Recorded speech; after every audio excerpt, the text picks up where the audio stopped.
G'day Spurs fans, Paul the Hotspur Hippie here, the only psychedelic soccer show on the internet. And would you believe it, it's match day already.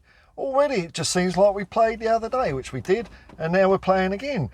Can we build a head of steam up after the Brentford game, where we showed that we only need to play pretty good football 15 minutes and we can thrash anyone.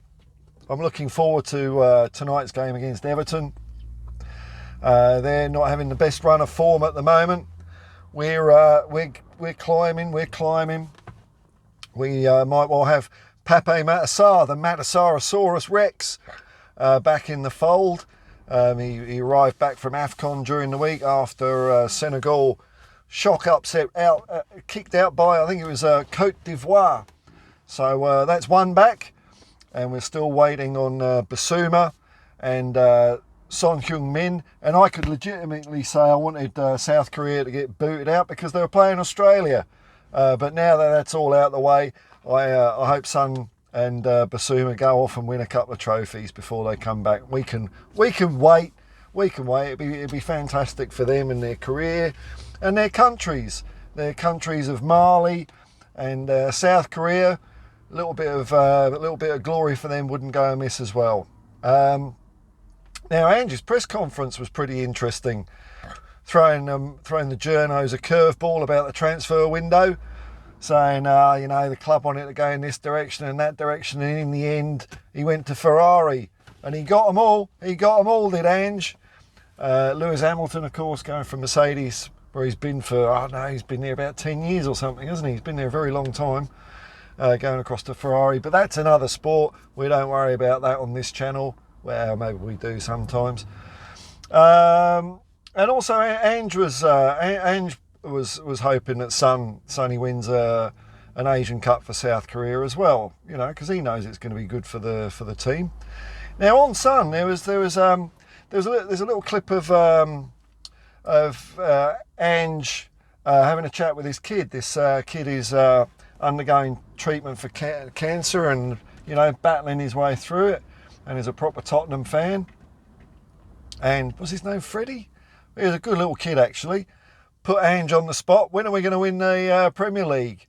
And Ange, the old wily fox he is, well, he didn't say, can you imagine asking Conte that? It's a miracle, never, we too far, unacceptable. But Ange, no, we want to win it pretty soon, mate.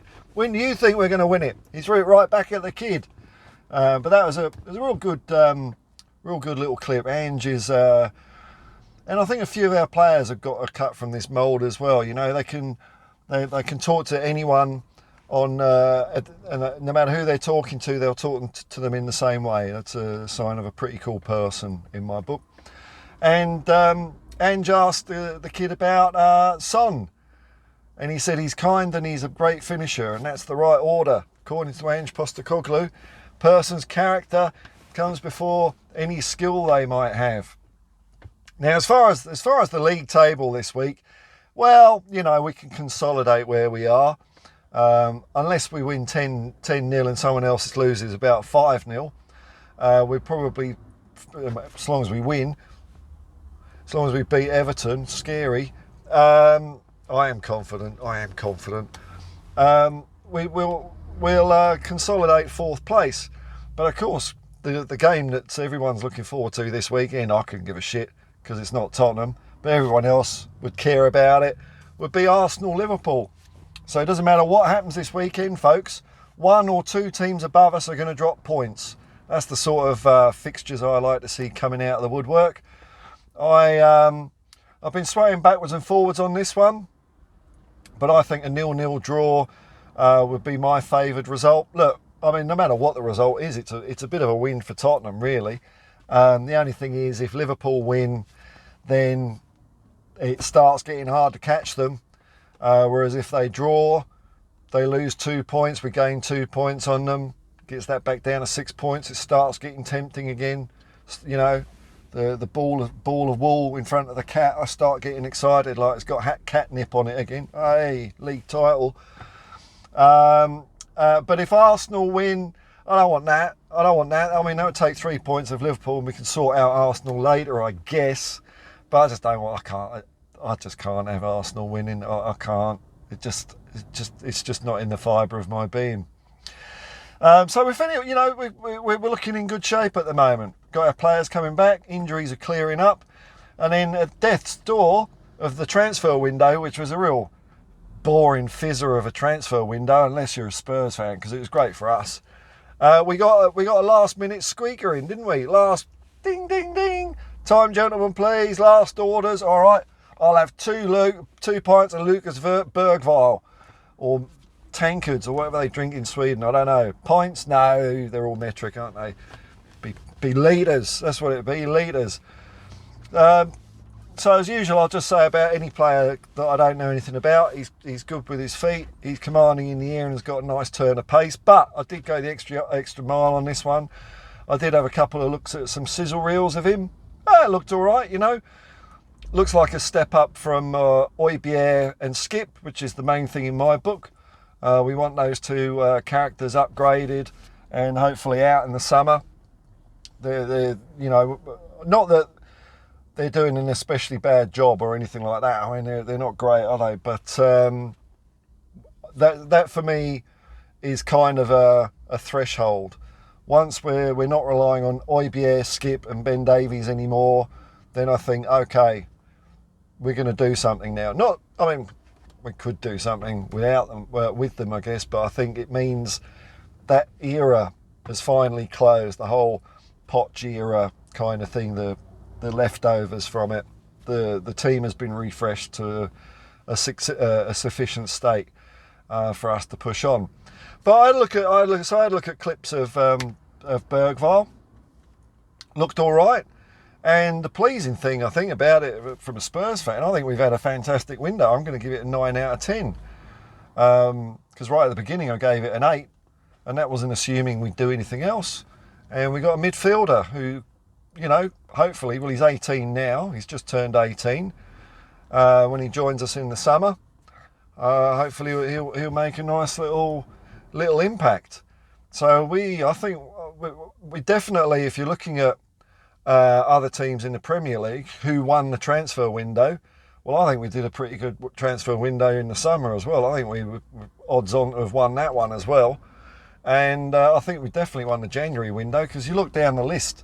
I think if you look at previous January transfer windows, you're looking at in the region of hundreds of millions of pounds being spent in transfer fees. Typically, this year, I think didn't even reach 100 million. Everyone was cagey, whether it was the fact that what they needed to fill their squads just wasn't available on the market, or whether their hands are a bit tied by FFP. Hopefully that's the case, because if that's the case, we're going to get stronger and stronger in that regard, and they're going to start scratching up, looking down the back of the sofa for a bit of extra bonus revenue. I know Manchester City are onto that one. They're getting all their fans to look down the back of their couches, if you know what I mean. Season ticket holders know what to do. Just say, I found five grand. There you go, Manchester City. Doesn't have to change hands, of course. It's all done on a computer at the Etihad Stadium.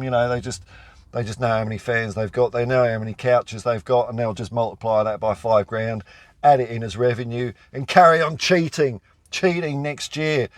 Now I'm going to be doing a watch along tonight. The kickoff is at 11:30 p.m. tonight, I think. Again, I'm unreliable on that. Every time I say it makes me doubt that I've got it right, because sometimes I do cock it up. Whatever the time is, I'm going to be starting the stream half an hour beforehand. I'm looking forward to it. I think we're going to win 4-0, maybe even 5-0 as usual. And a lot of fun. Join me for the watch along. I'm having a hoot doing them at the moment, and there's a bit of a crowd in there. I don't look at comments during the match, because I know internet nutters will spoil it for me and say, good goal by Richarlison, and I'm still like 2 minutes behind. But there seems to be a bit of bonhomie and crack in the chats. So it's the place to be. It's where all the cool kids are. Well, cool people over the age of 60 anyway, but that's cool in my book.